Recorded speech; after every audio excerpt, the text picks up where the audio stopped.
the dash in these types of vans that were designed by Toyota, you have opportunities once you open it up to get to your master cylinder for the brakes, the clutch cylinder.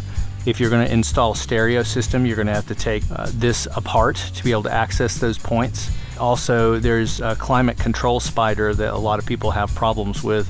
Because of the age, the cables will tend to freeze up or become very hard to move. There's a lot of screws and pieces and parts that you have to remove to open that all up. But once you do, you have the opportunity to really access a lot of very important mechanical parts of your van. The very first thing the manual points out is that you should remove the negative battery terminal before you do this.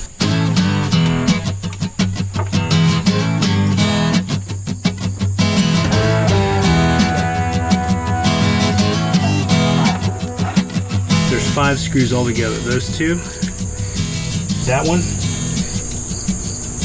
let's see, there, and then there.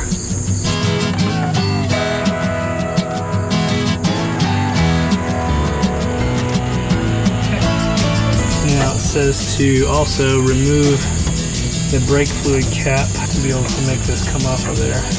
You have to get it around or opening for the brake fluid without breaking it. So the next thing it tells you to do is to remove the combination meter. You have 4 screws holding it in place. So this dude just pulls forward. I know there are 4 connections back behind here that you have to be gentle with. It makes it sound like this gives you, there's enough slack to get to all of it, but there might not be. There's one. I think it's a speedometer cable that's holding it in place. So there's that 199,653 miles. There's the back of it. 1, 2, 3, 4, and speedo cable. So there's 5 connections. The speedometer cable was the deal that was holding it up so much. There's no play in this guy at all. These are easy. Your 4 electronic connections were easy. Gotcha.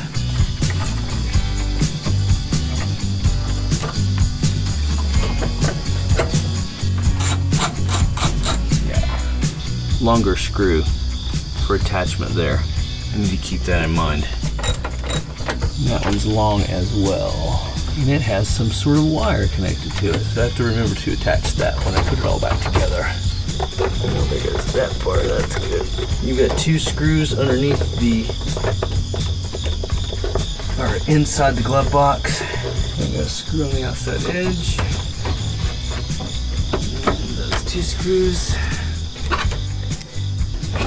And I just determined by looking at some of the information on Toyota Vantech that to remove this crash pad, which is what I want to do to be able to get this last piece of the dash out from over there, I've taken out all the screws underneath there. Underneath here, there's 2 more. I've taken those out.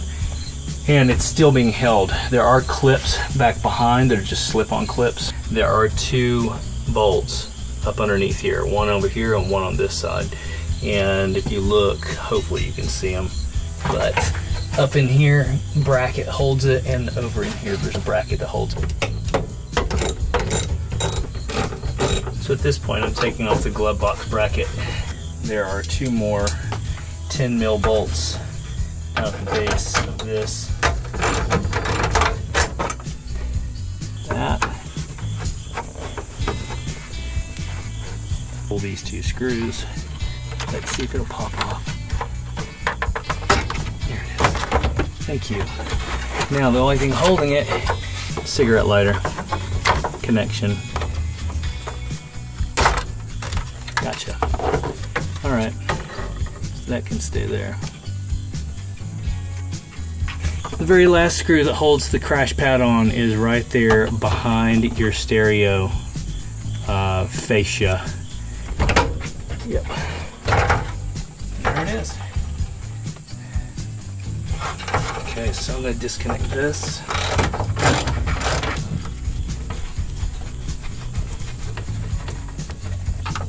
These screws that hold the stereo in place is actually holding the fascia in place too. This is okay because it's loose. That's fine. That's what they call the spider. So unplug the defrost button. My rear wiper. Unplug my rear fan.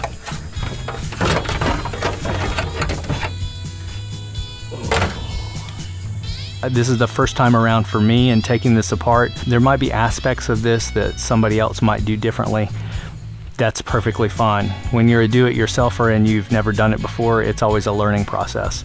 So I hope you enjoy the video, and if you have any comments or suggestions or better ways of doing things, please feel free to add those in the bottom of the video. And if you want to see more like this, I will be having a video coming up where it does show me taking apart the dash and accessing the master cylinder and the clutch.